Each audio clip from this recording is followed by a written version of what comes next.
When I first moved to Maplewood, I had no idea what I was getting myself into. I'd been married to John for 2 years, and we decided to make a fresh start in this little town, away from the chaos of the city. Maplewood was the kind of place that felt peaceful, quiet, simple, and welcoming. I'd always dreamed of finding a place like this to settle down, to finally put down roots. And with John by my side, I thought it was going to be everything I'd hoped for. But there was one thing I hadn't quite prepared myself for, and that was Ethan. Ethan, John's 20-year-old son, had been living with us ever since I moved in. He wasn't a kid anymore, technically an adult, but in a way he still seemed so far from that. John and I had talked about him a lot before I made the move, how Ethan had always been a bit of a loner, how he was still trying to figure things out. John spoke about him with love, of course, but there was this sense of disappointment, a feeling that Ethan wasn't quite living up to his potential. Still, John always hoped things would improve between them. I wasn't sure how I fit into the equation yet, but I figured maybe I could help bridge the gap, offer some support, and encourage a connection between them. What I hadn't realized, though, was how much of an outsider I would feel in my own home. The first few months were awkward. Ethan and I barely spoke. At first, I chalked it up to his age. He was at that stage where he wanted to be independent and figure things out on his own. I respected that, of course. It wasn't that I expected to be best friends with him right away, but I thought maybe over time we'd find our rhythm. I mean, how hard could it be, right? I was already married to his father, so the relationship was already established, at least in the sense that we were family. But Ethan didn't seem to feel that way. He was quiet, distant, and didn't make much of an effort to engage. It was like living with a roommate who you weren't sure was ever going to warm up to you. I remember the first time I tried to strike up a conversation with him. It was a lazy Sunday afternoon, and I'd been making lunch when I asked if he wanted to join us for dinner. He nodded, barely looking up from his phone. When we sat down to eat, I tried to ask about his college classes, how things were going. But he responded with short answers and then quickly excused himself after the meal, disappearing to his room. I thought, maybe he just wasn't in the mood to talk. It didn't bother me at first, but deep down, I wondered if he resented me or felt uncomfortable with me being around. Weeks turned into months, and still, there was no real connection. John and I would sit up late at night, talking about everything. Work, our plans for the future, things we wanted to do. But Ethan was always distant. He'd spend his evenings out with friends or holed up in his room. And it wasn't like I could force him to spend time with us. I didn't want to push him, but at the same time, I couldn't shake the feeling that something wasn't right. I was living in this house, married to his father, and yet I didn't really know him. I couldn't figure out if it was something I was doing wrong, or if it was just who Ethan was, but I wanted to be close to him. I wanted him to feel like he could talk to me, like we were family. I tried little things to bring us together. I'd make his favorite meals when I knew he'd be home, or I'd ask him to help me with odd jobs around the house, just to create a reason for us to spend time together. At first, it worked. He'd show up in the kitchen, willing to help, and we'd have small conversations. They were usually about nothing important, just passing time, but it felt like a breakthrough. But the progress was slow, and I never really felt like we were making any real strides. In the back of my mind, though, I started wondering if maybe there was something more to it.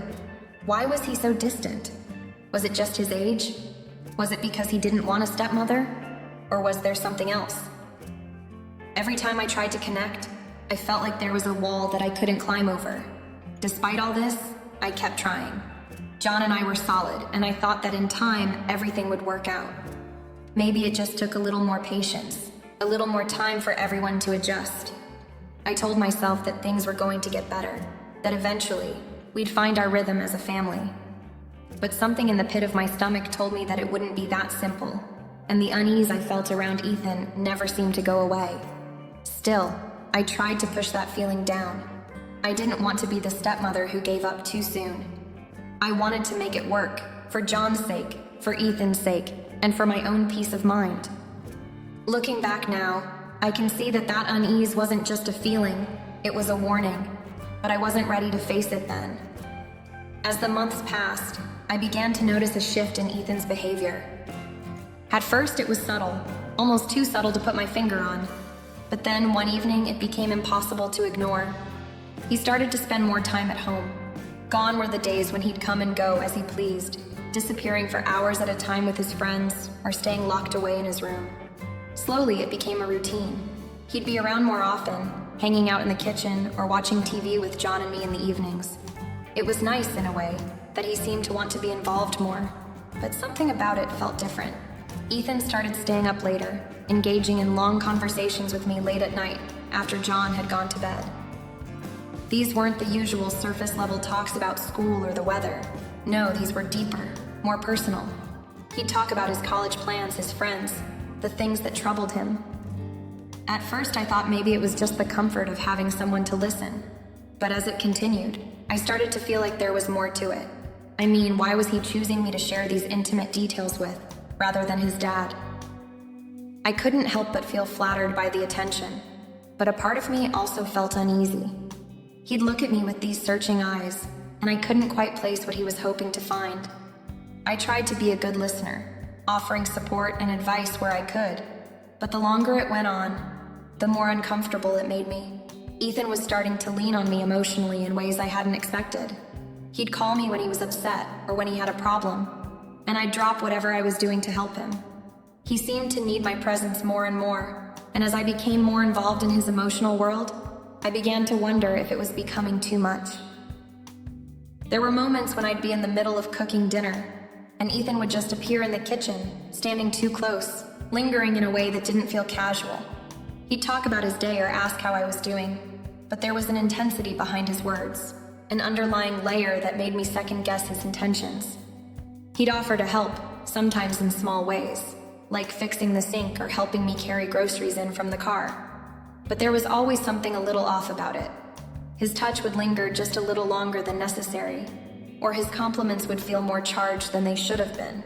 At first, I chalked it up to him being a little awkward or uncertain, still figuring out his place in the family.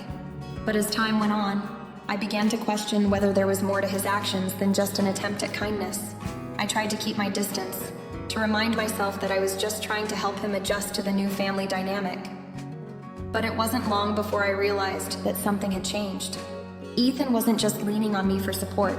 He was starting to depend on me in a way that was becoming difficult to ignore. He would come home earlier, spend less time with his friends, and it seemed like he was always looking for ways to be near me. I started to feel like I was being pulled into his emotional orbit, and I couldn't escape the feeling that he was depending on me more than he should. I didn't want to overthink things, but every time I looked at him, I saw that same longing in his eyes. It wasn't just a son turning to his stepmother for advice. It was something deeper, something more complicated. I wasn't sure what it was yet, but I could feel the weight of it pressing down on me. And though I tried to ignore it, I couldn't shake the growing sense that things were shifting between us in ways I wasn't prepared for. It wasn't long before the subtle signs became more apparent, and I started noticing things that made me feel uncomfortable. Ethan's behavior seemed to shift in unexpected ways, especially when it came to how he treated me. At first, I brushed it off, thinking maybe he was just being polite or trying to be more involved with the family. But then the compliments started. Small at first, almost innocent, but they quickly became more frequent and more intense. One evening, I was just getting home from running errands when Ethan looked up from the couch and said, "You look really beautiful today, Sarah." I remember being caught off guard by the sincerity in his voice, almost like he really meant it in a way that wasn't just about being nice. His words lingered in the air longer than I expected, and I found myself fumbling for a response. I smiled awkwardly and said thanks, but inside I felt a little uneasy. It wasn't the first time he'd said something like that, but this time, something about the way he said it made me feel like I was the focus of more than just his appreciation. The compliments didn't stop there. Over the next few days, Ethan would find little ways to tell me how much he appreciated me, how much he admired the way I handled things around the house, how well I took care of John, and even how good I was at making dinner. I couldn't help but notice how often these compliments came when we were alone together. It was as if he wanted me to know how much he noticed every little thing I did, as if he were trying to make me feel special. And in a way, he did. It felt nice to be seen, to be appreciated for the efforts I put into making our home feel like a family. But it also felt like it was crossing some sort of line, something that I couldn't quite define, but felt deep in my gut. It didn't stop with just words. Ethan started to offer help around the house in ways I'd never expected. He began volunteering to take care of little tasks, fixing the leaky faucet in the kitchen, taking out the trash without being asked, offering to run errands for me when I had a busy day. I was grateful for the help, of course, but there was something about it that felt different now. When he'd fix things around the house, he'd often stand so close to me while I was doing something else, his hand brushing mine in a way that lingered just a second too long. His actions were kind, generous even, but they seemed to carry an unspoken weight. It wasn't about the task at hand anymore. It was about being near me, being involved with me in a way that felt a little too personal. It wasn't just physical proximity either. There were moments when I'd catch him watching me, his gaze lingering for a beat too long, and I'd feel this strange mix of confusion and discomfort wash over me. I had always tried to be the supportive stepmother, but now it felt like he was testing boundaries in subtle ways. I wasn't sure how to react. Part of me wanted to brush it off, to tell myself that he was just being kind and that I was reading too much into things. But another part of me couldn't shake the feeling that his intentions were more complicated than simple appreciation. In a way, it felt like Ethan was trying to create a closer connection, trying to bond with me in a way that went beyond just being a stepson. The constant compliments and the thoughtful gestures, though they were nice, began to feel like a heavy weight. I couldn't figure out if it was just me overthinking things or if something deeper was at play. All I knew for sure was that things between us were starting to shift in ways I wasn't prepared for. One evening, after a quiet dinner, things took a turn that I wasn't expecting. It was just the two of us in the kitchen. John had gone to bed early, complaining of a headache, leaving Ethan and me alone for the first time in a while. At first, we continued our usual small talk, nothing too deep. But then out of nowhere, Ethan took a deep breath and turned to face me. His usual calm demeanor was gone. There was an intensity in his eyes, a nervous energy I hadn't seen before. "I've been wanting to tell you something for a while now, Sarah," he said, his voice sounding a bit unsteady. I turned to face him, not sure what he was about to say, but my heart began to race.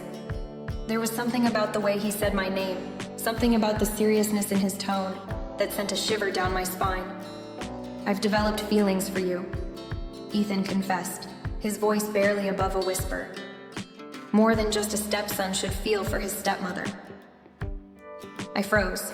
For a moment, I couldn't comprehend what he had just said. It felt like the world had stopped, and I was stuck in this surreal moment, unable to move or speak. My mind was racing, trying to process the words he had just thrown at me. I had never expected this, not in a million years. Ethan, the quiet, reserved young man I had been trying to support and care for, had developed feelings for me. It didn't make sense. How had we gotten here? He was still looking at me, waiting for a response, and I could see the vulnerability in his eyes. His shoulders were tense, his hands clenched into fists at his sides, as if bracing for rejection. The room felt smaller somehow, suffocating in its quiet tension. I could feel my heart pounding in my chest, my mouth dry, but I knew I had to say something. Ethan, I'm so sorry," I managed to say, my voice trembling. "I love your father and I'm committed to him. You're like family to me, but I don't feel the same way. I never could." I saw his expression falter, just for a moment. There was a flicker of hurt in his eyes, but it quickly masked itself behind a facade of understanding. He nodded, though I could tell it was forced, and looked away, his gaze dropping to the floor. My stomach twisted in knots, and I felt a pang of guilt. I knew this wasn't easy for him, but I also knew that I had to set clear boundaries. I continued, my voice firmer this time, trying to make it clear. "We need to keep things between us as they are. Stepmother and stepson, that's all. There's nothing more, Ethan. You're young, and I'm sure you'll meet someone who will be able to give you the love you deserve, but I can't be that person." He didn't look up right away, but when he did, his eyes were clouded with something I couldn't quite place. Regret, confusion, or maybe even disappointment. He opened his mouth to say something, but no words came out. Instead, he gave a tight, almost imperceptible nod, before turning and walking out of the kitchen without another word. I stood there for what felt like an eternity, the weight of the conversation settling over me like a thick fog. The room was quiet, but in the silence, I could hear the sound of my heart pounding in my ears. I had never imagined this scenario, never thought that I'd have to navigate something so complicated with Ethan. I loved John, and that was what mattered. But the guilt and unease lingered, the tension between us now palpable in the air. I tried to shake off the feelings of discomfort and uncertainty, but deep down, I knew that things between Ethan and me would never be the same again. The boundaries that had once been clear were now blurred, and I wasn't sure how long I could ignore the growing sense that something had shifted in our relationship. The days after Ethan's confession were some of the hardest I'd ever faced.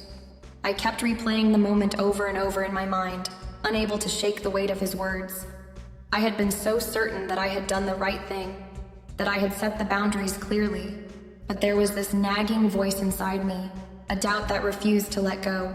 What if I had done something wrong? What if I hadn't handled it the best way possible? These questions haunted me during every quiet moment, when I was alone with my thoughts.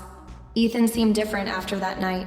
He avoided eye contact with me, his usual easygoing nature replaced with an uncomfortable tension that lingered in the air whenever he was near. His quietness had turned into a kind of withdrawal, and I couldn't help but feel like I had broken something between us, something that maybe I hadn't even fully understood.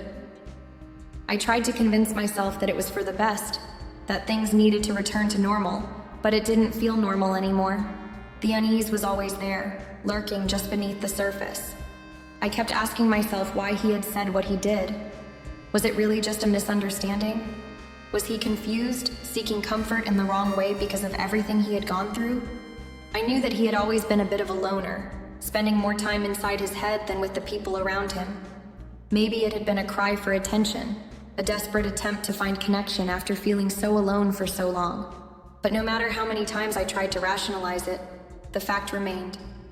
Ethan had crossed a line, and I couldn't pretend that things hadn't changed between us. I didn't want to tell John. I didn't want to burden him with this. Didn't want him to feel as if I had somehow failed, as if I wasn't capable of managing the family dynamics. John had enough on his plate with work and his own responsibilities, and I didn't want to add to that. I kept telling myself that this was something I could handle on my own, that maybe it was just a phase that would blow over. Ethan was an adult now, and this would pass, wouldn't it? But there was another part of me, the part that couldn't ignore the creeping anxiety whenever Ethan was in the room. I found myself becoming hyper-aware of his movements, his glances, the way his presence felt so heavy in the spaces we shared. It wasn't just about what had happened anymore. It was about the unspoken tension that had settled in the corners of our home. Every time he was near me, I could feel the weight of it, and it made my skin crawl. I was no longer sure how to act around him, no longer certain what was acceptable anymore. The worst part was that I felt torn between my loyalty to John and my growing discomfort with the situation. I knew that John trusted me to navigate these things, but I also knew that I couldn't keep pretending like everything was fine when it clearly wasn't. I wasn't the kind of person who liked to avoid uncomfortable truths. And yet here I was, standing on the edge of something that felt like a betrayal of both John and myself. There were nights when I couldn't sleep, my mind racing with worst-case scenarios. What if Ethan never got over this? What if the awkwardness never went away? What if it was just the beginning of something far worse? My heart ached as I thought about how our family, which had once felt so hopeful, so full of promise, now felt like a house of cards, ready to collapse at any moment. I couldn't bear the thought of losing what little connection I had with John, but I also couldn't ignore the fact that something had shifted in the dynamics of our family, something I couldn't easily undo. In the silence of the night, when everything around me seemed still, the questions would come again. Had I done enough to reassure Ethan that there was no future for us beyond the boundaries of a stepmother and stepson relationship? Had I been too harsh, too firm, too quick to shut him down? Or had I done what was right, even if it meant causing discomfort for both of us? These thoughts swirled in my mind until the early hours of the morning, making it harder and harder to see the way forward. The conflict inside me grew, a mix of guilt, confusion, and uncertainty. I just wanted to fix things, to make everything feel normal again, but I wasn't sure how. I wasn't even sure if that was possible anymore. A few days after our conversation, something surprising happened. I was sitting at the kitchen table trying to get through some work when I heard the soft sound of footsteps behind me. I turned to see Ethan standing in the doorway, his expression softer than it had been in days. He looked like he'd been carrying something heavy, and for the first time since the night he confessed his feelings, I saw a glimpse of the old Ethan, withdrawn, but not uncomfortable. He was standing there, waiting for me to acknowledge him, and I could feel the tension building in the air between us. Can we talk? He asked, his voice quieter than usual. It wasn't an urgent tone, just a simple request, but something about the way he said it made my stomach tighten. I nodded, my heart pounding.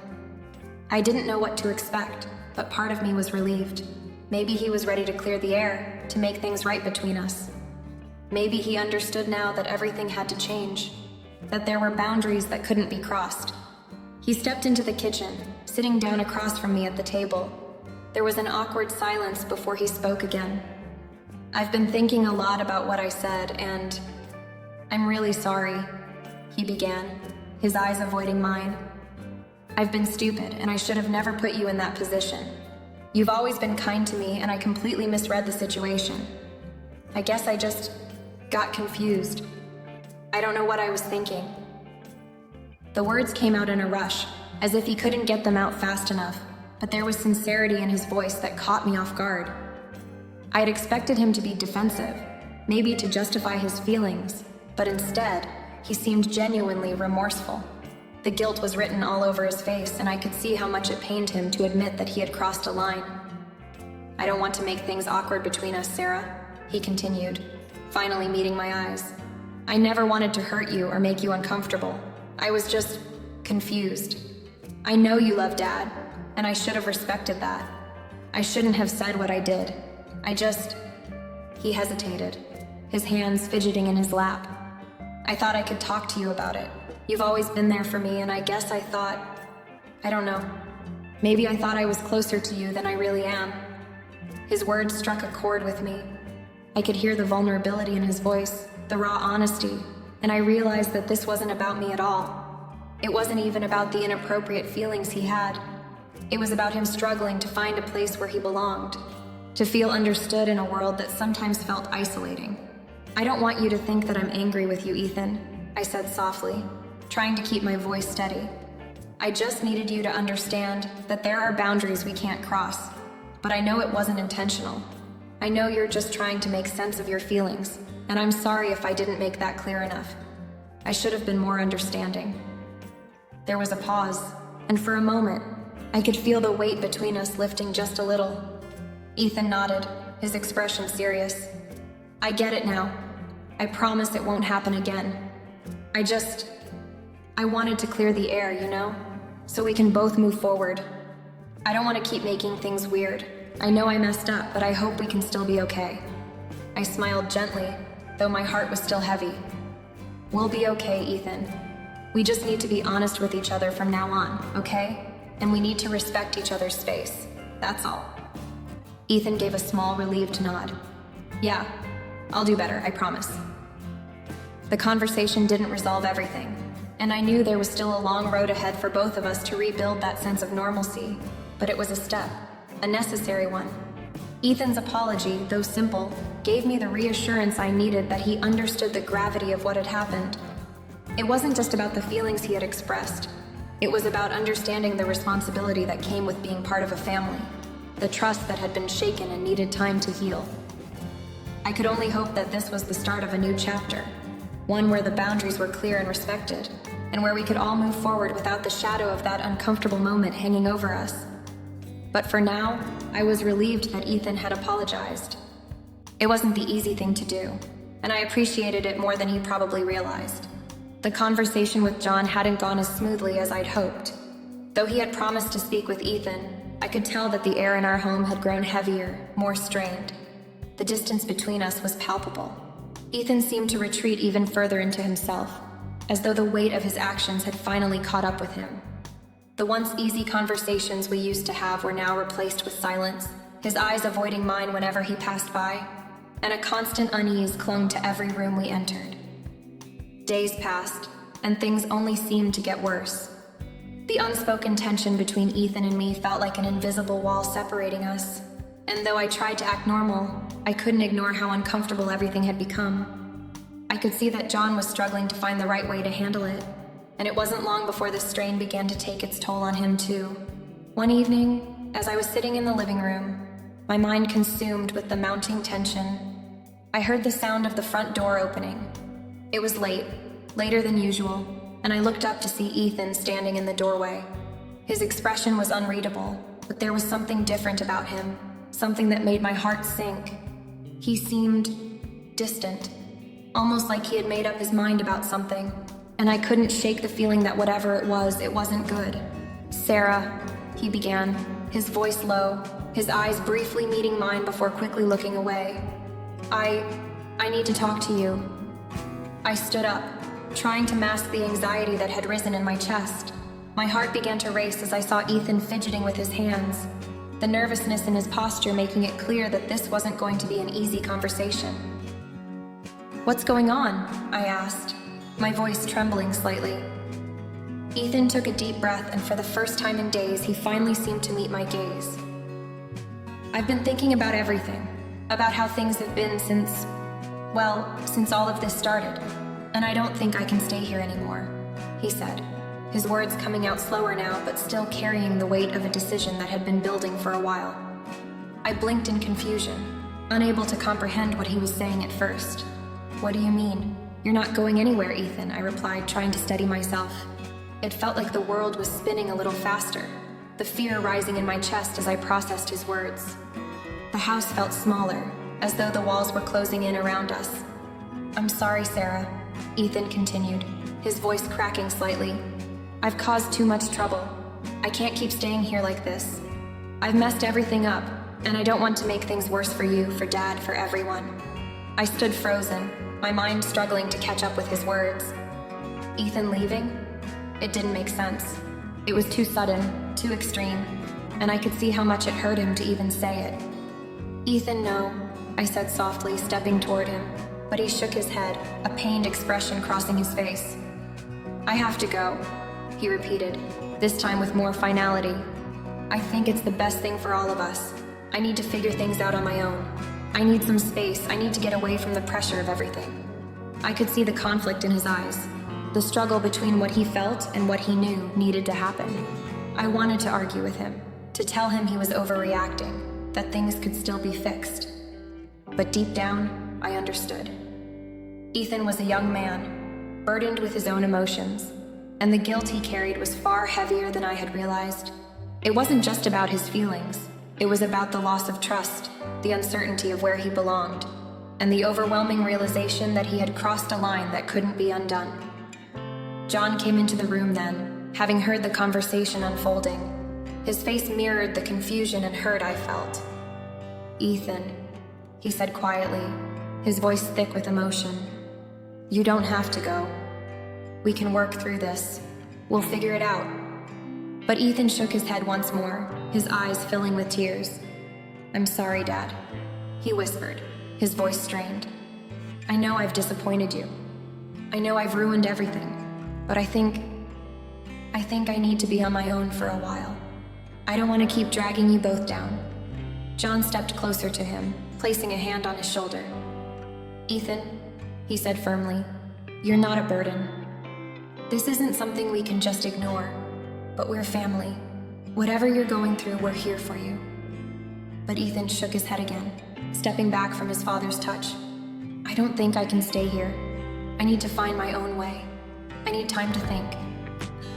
The room fell into a heavy silence as John and I exchanged a look, both of us uncertain of what to do next. Ethan's decision was made, and there was nothing we could say to change his mind. It was as if the weight of the situation had become too much for him to bear, and the only way to escape it was to leave. "I'll pack my things," Ethan said quietly, turning to walk toward the stairs. His voice was empty, almost defeated, and it felt like something inside me cracked. I could feel my heart breaking as I watched him go. I wanted to tell him to stay, to promise that we could work through it, but I knew he had already made up his mind. He was leaving, and I had no choice but to let him go. John and I stood there in the quiet, the reality of what had just happened sinking in. Ethan was leaving. It was over. I don't know what to say, John finally said, his voice thick with emotion. I don't know how we got here. I shook my head, my chest tightening as tears stung my eyes. I don't either, John. I really don't. As the sound of Ethan's footsteps faded, I couldn't help but wonder if this was the right decision for him. Maybe he needed this space, but it didn't make it any easier to bear.